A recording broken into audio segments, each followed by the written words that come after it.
గతంలో జగన్మోహన్ రెడ్డి దగ్గర నుంచి వైసీపీ కింద స్థాయి కార్యకర్త వరకు మీరు గుంపులుగా ఎంతమంది అయినారండి సింహం సింగిల్ గా వచ్చింది అంటూ ఒక ఎలివేషన్ అయితే ఇచ్చారు. కానీ ఈ రోజు దమ్ముంటే ఒంటరిగా పోటీ చేయండి అనే పరిస్థితికి ఎందుకు వచ్చారు అనుకోవాలంటారు? అందరికీ నమస్కారం అండి. వీళ్ళు 2026 ఎలక్షన్ మట్టికి మామూలుగా సింగిల్గా పోటీ చేయండి, దమ్ముంటే సింగిల్గా వస్తాం, మీరు కూడా సింగిల్గా రండి, సింహం సింగిల్గా వస్తుందన్న రీతిలో మాట్లాడారండి. ఇప్పుడు మనము ఇప్పుడు చిన్న పామునైనా పెద్ద కర్రతో కొట్టాలి అని పెద్దల నానుడు ఉందండి. ఈ వైసీపీ చిన్న పార్టీ అయినా కానీ దానికి రెండోసారి అవకాశం ఇవ్వకూడదు. ప్రజలు పడుతున్న అవస్థలను చూసి బాబు గారు, పవన్ కళ్యాణ్ గారు, బీజేపీ మొత్తం కూటమిగా ఏర్పడి పోటీ చేశారని ప్రజాస్వామ్యబద్ధంగానే ఎలక్షన్ ముందు ప్రజల ఆమోదంతోనే అందరూ పోటీ చేసి విజయం సాధించడం జరిగిందండి. వాళ్ళు 161 స్థానాలు కైవసం చేసుకోవడం జరిగింది. జగన్ కిన్ని కేవలం 11 స్థానాలకే పరిమితం చేయడం జరిగిందండి. ఇప్పుడు ఏంటంటే ఆ కూటమితో బలంగా అభివృద్ధి కార్యక్రమాలను చేసుకుంటూ ప్రజల్లోకి వెళ్తున్న కూటమిని మామూలు విచ్ఛిన్నం చేయడానికి ఇప్పుడు బాబు గారికి పవన్ కళ్యాణ్ మధ్యలో మామూలు పొలాలు పెట్టే కార్యక్రమాలు చాలా చేసిన విఫలం చెందారండి. ఇప్పుడు ఏంటంటే దానికోసమే ఇప్పుడు మళ్ళీ రెచ్చగొట్టే ధోరణితో మీరు సింగిల్గా రండి అంటున్నారు. దానివల్ల ఓట్లు విభజన జరిగి వైసీపీ ప్రయోజనం పొందాలనే ఉద్దేశంతోనే ఈ టాపిక్ తీసుకొస్తారని మేము భావిస్తున్నామండి. అంటే ఇక్కడ జగన్మోహన్ రెడ్డి గారి మీద వైసీపీ నాయకులకు నమ్మకం పోయిందనుకోవచ్చు అంటారా? ఎందుకంటే ఆయనే కదా నా వింటర్కి కూడా పేకలేరు, మీరు ఎంతమంది కలిసి వచ్చినా అనే డైలాగ్ వాడింది. మరి ఆ కాన్ఫిడెన్స్ ఈ రోజు వైసీపీ నాయకులకు పోవడానికి కారణం జగన్మోహన్ రెడ్డి గారి మీద నమ్మకం లేకపోవడమే అనుకోవచ్చు అంటారా? వాళ్ళకి ఆ రోజు ఎప్పుడో పోయిందండి. జగన్ రెడ్డికి అసలు విషయం ఉంటే వాళ్ళకి కాన్ఫిడెన్స్ ఉంటుందండి. జగన్ రెడ్డి దగ్గర విషయం లేదు, నాలెడ్జ్ లేదు, విజనరీ ఏమి లేదండి.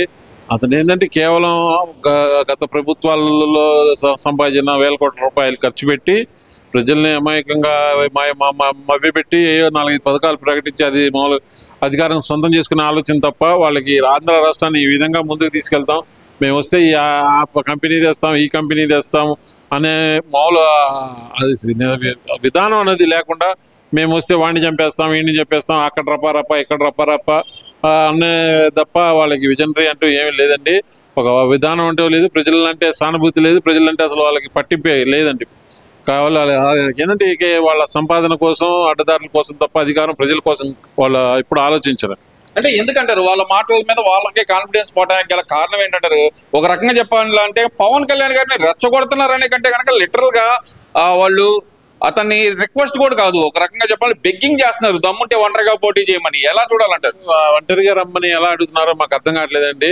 మొన్నే ప్రశాంత్ కిషోర్ కూడా చెప్పడం జరిగింది, మేము నీ డబ్బులైనా ఇస్తాము, పవన్ కళ్యాణ్ గారిని మాకు జత చేయి, మళ్ళీ మాతో కూటమిలాగా కూటమి కట్టమని చెప్పి ఎన్నో మధ్యవర్తిత్వాలు పంపించారండి పవన్ కళ్యాణ్ గారి దగ్గరికి. జనసేన పార్టీని వైసీపీతో పొత్తు పెట్టుకోమని. కానీ పవన్ కళ్యాణ్ గారు వాళ్ళ విధానాలు నచ్చగా వ్యతిరేకించి వాళ్ళతో మామూలు తెలుగుదేశం పార్టీ అంటే అభిమానంతో వాళ్ళ విధానాలు నచ్చి వాళ్ళతో జత కట్టడం జరిగిందండి. వీళ్ళేందో పెద్ద పద్ధతిలాగా అని మాట్లాడుతున్నారు. వాళ్ళు అసలు వాళ్ళకి ఒక విధానం అంటూ లేదండి, ఒక పద్ధతి పాడు అంటూ ఏం లేదండి, సిద్ధాంతాలే అసలు ఏమి లేవండి వైసీపీ పార్టీ. మరి అంబటి రాంబాబు గారు నిన్న ఒక ఇంటర్వ్యూలో మాట్లాడుతూ ఆయన అంటున్నారు కదా, అబ్బా కొడుకులు ఇద్దరికి టైం దగ్గరలో పడింది, ఈసారి ఒక్కరిని వదిలిపెట్టను అని చెప్పి చంద్రబాబు నాయుడు గారిని అలాగే లోకేష్ గారిని ఉద్దేశించి చేస్తున్న వ్యాఖ్యలు, మరి వాటిని ఎలా చూడాలంటారు? ఇప్పుడు అసలు అతను దేకేవాడు ఎవడు లేడండి, అంబటి రాంబాబుని పట్టించుకునేవాడు ఎవడు లేడు. మొన్న అతను మన కలెక్టరేట్లో పెట్టిన రిలే నిరాహార దీక్షలో కూడా వాళ్ళ నాయకులు తప్ప పట్టుమని 10 మంది ప్రజలు కూడా రాలేదండి. అప్పుడే అతను అంటే అతని జనాలు ఎంత ఆశ్రయించుకుంటున్నారో తెలిసిపోయింది. అతను పకటికల్ గంట మేము వస్తాము, మళ్ళీ అది చేస్తాం ఇది చేస్తామని ఈ పిచ్చి పిచ్చి ప్రేలాపల్ని పేలుతున్నాడు అంబటి రాంబాబు. అంబటి రాంబాబు, నువ్వు, జగన్ రెడ్డి గారు కానీ వీళ్ళందరూ ఈసారి పాదయాత్ర కాదు, ఎన్ని పొరుల దండాల యాత్ర చేసినా ప్రజల్ని మీరు వంచలేరు. మీకు ఒకసారి అవకాశం చూశారు, మీరు చేసే ద్రోహాలు, అన్యాయాలు, ఈ దోపిడీలు అన్నీ చూసి ప్రజలు నిర్కంతపోయి 161 స్థానాలు కూటమి ప్రభుత్వం నుంచి గెలిపించారండి. 124 స్థానాలు ఇచ్చి గెలిపించడం జరిగింది. మీరు ఆ దృష్టిలో పెట్టుకొని ఇప్పటికైనా ప్రజల్లోకి వెళ్ళండి. మీరు కేవలం ప్రెస్ మీట్లు పెడితే మాత్రం మేము అధికారంలోకి వస్తామంటే కళ. మీరు ప్రజల్లోకి వెళ్ళండి, వాళ్ళ మనసులు గెలుచుకోండి. అప్పుడు ప్రయత్నించండి, కానీ ఇట్లా మీరు ఓన్లీ ప్రెస్ మీట్లు పెట్టి నువ్వు జగన్ రెడ్డి రోజా వీళ్ళు ప్రెస్ మీట్లు పెట్టడం వల్ల మీకు ఓట్లు వస్తాయి అనుకోవడం కల్లా. అయితే రోజా గారు ఒక అడుగు ముందలకేసి విజయ్ గెలిచిన రోజు మా కార్యకర్తలందరూ పవన్ కళ్యాణ్ గారిని లేపి లేపి తన్నారు అంటూ ఆమె చేసిన కామెంట్స్ అసలు ఎలా చూడాలంటారు వాడు? ఇప్పుడు అది అసలు మా ఆడవాళ్ళు అంటే మాతృమూర్తులు అండి, వాళ్ళు సృష్టి వాళ్ళు. మనం వాళ్ళు చూస్తే దండం పెట్టుకోవాలనిపిస్తుంది అండి ఆ మహిళలను చూస్తే. కానీ మా మహిళల్లో ఒక మహిళగా ఎలా పుట్టిందో మాకు అర్థం కాదు. అది నోరా లేకపోతే గుంటూరు చేపల మార్కెట్ అర్థం కాదు దాన్ని. అది నేను నోటితో అది అసలు మహిళ అలా ఎలా మాట్లాడుతుందో మాకు అర్థం కాదు. మహిళ అంటే అందరు దండం పెట్టుకునేటట్టు ఉండాలండి, ఎట్లా కానీ నీ అమ్మ అనేటట్టు ఉండకూడదు. ఈ మహిళ ఇప్పుడు ఎంతమంది ఎన్నిసార్లు ఎన్ని తిట్లు తిట్టినా దానికి సిగ్గు శరం కానీ ఏమి లేవండి. ఇడిచేసి నన్నుగా ఎన్ని తిట్టినా నాకేమైతే అన్నట్టుగా తిరిగి మళ్ళీ ప్రెస్ మీట్లు పెడుతుంది. తన ఆత్మవిమర్శ చేసుకోదండి. ఇప్పుడు నన్ను ఎందుకు అందరూ కుక్కలతో నక్కలతో పోలుస్తున్నారని మొన్న ప్రెస్ మీట్లో మాట్లాడుతుందండి. నువ్వు మాట్లాడే విధానం చేసే విధానం బట్టి నిన్ను ప్రజలు నిన్ను ఒక అంచనాకు వచ్చి మంచిదైతే మంచిది అంటారు, చెడ్డదైతే చెడ్డ అంటారు. నీ నోరే మురికి నోరు కాబట్టి నిన్ను ఆ విధంగా పోలుస్తున్నారు. నువ్వు ఇప్పటికైనా ప్రజలకి ఏమైనా ఉపయోగపడే విధానాలతో వాటితో విమర్శించు, అంతేగాని నీ జగన్ రెడ్డి కోసం నీ ప్రయోగాల కోసం నువ్వు మామూలుగా విమర్శిస్తే మామూలుగా నిన్ను జనాలు మామూలుగా ఈసారి చెప్పులతో సమాధానం చెప్తారని మేము అంటే ఈ వైసీపీ నాయకులందరూ పవన్ కళ్యాణ్ ని టార్గెట్ చేయడం వెనక మళ్ళీ ఉన్న రహస్యం ఏందంటారు? ఆయన రెచ్చగొట్టి కూటమి నుంచి బయటకు లాక్కురావాలనా, లేదంటే గనక ఆయన్ని డీఫేమ్ చేయడానికే చేస్తున్నారు అనుకోవాలంటారా? ఇప్పుడు వాళ్ళు మెయిన్ టార్గెట్ అలా పవన్ కళ్యాణ్ గారేనండి.